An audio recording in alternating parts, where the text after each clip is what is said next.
Et bonjour et bienvenue sur la chaîne de Nental comme la noob. Aujourd'hui on se retrouve pour notre fascicule 49 et pour la partie de peinture de nos fidèles revenants.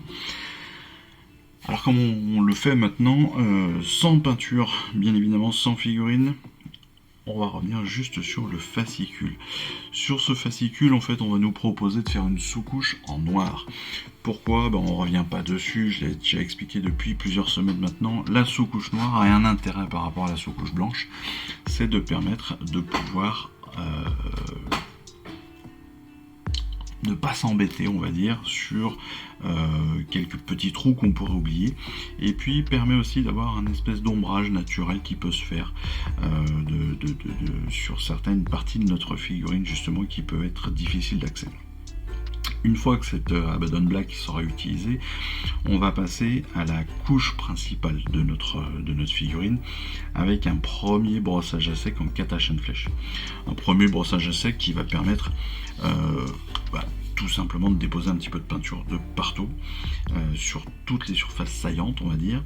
Et puis après on va revenir quand même sur une couche plus prononcée au niveau des branches, au niveau des pieds, des jambes, etc. Pour agrémenter, pour faire en sorte que ce soit plus réaliste. On va repasser notre corps, juste le corps en Corax White, et on le verra après, on reviendra dessus. Auruk Flèche, on va utiliser l'idée que nos sylvanettes, encore une fois, ce sont des arbres, donc c'est à la fois des troncs et des branches, et aussi des feuilles et du feuillage. Donc justement, on va alterner Catachan, Auruk, Catachan, Auruk. Pour ceux qui ont plus de peinture, n'hésitez pas à utiliser plus de couleurs.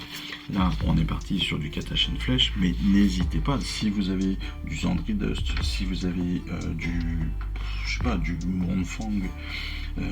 Montfang Brown, si vous avez, n'hésitez pas, ça va permettre de donner justement plus de profondeur à votre figurine aussi. Le Resbone va vous permettre donc de revenir sur les petits détails de jointure, au niveau des genoux par exemple, au niveau des hanches. On va mettre un petit peu de Runelon Brass pour les parties métalliques. Il y en a très très peu, mais c'est vraiment les petits pendentifs là qui sont attachés aux branches et à la ceinture par exemple. Une fois que cette partie là est faite, on va passer à l'ombrage. On va passer à l'ombrage sur un Null Oil, sur le Latonian, bien sûr sur les parties vertes déjà faites. On va revenir sur la partie du corps avec le Grave Charger Grey pour lui donner un esprit beaucoup plus fantasmagorique, justement. Le Skeleton Horde pour les parties plus de ficelles, de rubans, de trucs comme ça qui seront attachés justement à nos différentes parties, à nos différentes branches. Ensuite, on va revenir encore sur l'ombrage avec de la Grax. La Grax, on va le passer sur le Runelord, sur les parties justement de Resbone qu'on a mis au niveau des jointures. Voilà. L'idée, encore une fois, c'est bien d'ombrer, c'est de donner du relief à nos figurines. Une fois que vous aurez terminé, parce que là elles sont quasiment terminées à 100%, eh bien on va pouvoir observer ce type de figurine là. À titre personnel, il y aura clairement plus de nuances entre le bois et les feuilles. Pourquoi? Parce qu'en fait, personnellement, je fais tout sur de la peinture humide. Dans ce type de cas là, c'est-à-dire que je vais commencer à faire des aplats de marron, puis après je vais passer sur une autre couleur de marron, et puis je vais mettre des touches comme ça que je vais mélanger avec les premières, et puis je vais y passer du vert, et puis voilà, en fait je vais passer par petites touches comme ça, ce qui va donner pas mal de teintes et pas mal de changements de couleurs sur mon personnage. Au niveau des parties entre guillemets humaines fantasmagoriques, vous avez évidemment le Grave Charger Grey, mais vous avez aussi tout à fait possibilité, pour ceux qui en auraient, de pouvoir y mettre du Nihilakh Oxide. Ça va lui donner un esprit beaucoup plus fantasmagorique.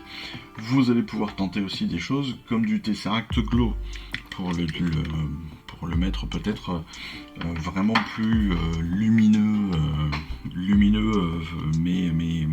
mais flippant, vous voyez, un peu fluo.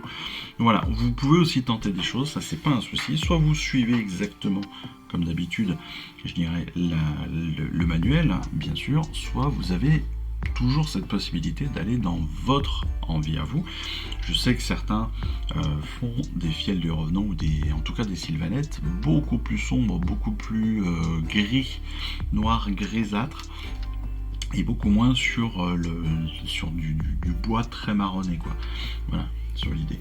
Donc encore une fois, profitez-en, amusez-vous, faites ce que vous voulez avec la peinture, même si vous pouvez tout à fait suivre ces conseils-là de mise en couleur. Hein, donc truc assez classique, mais voilà, sachez que vous avez tout à fait la possibilité de vous amuser. Là on est sur du gris charger, ça pourrait être aussi, pourquoi pas, du orange. Ce sont des possibilités, voilà, il faut vraiment voir comme vous le préférez. Bon, c'est tout pour aujourd'hui, évidemment, vous le savez, ces vidéos sont assez courtes au niveau de la peinture. Ce que je vous propose, c'est qu'on se retrouve très rapidement pour la vidéo de règles qui va être, elle, bien plus importante parce qu'elle comporte beaucoup plus d'éléments.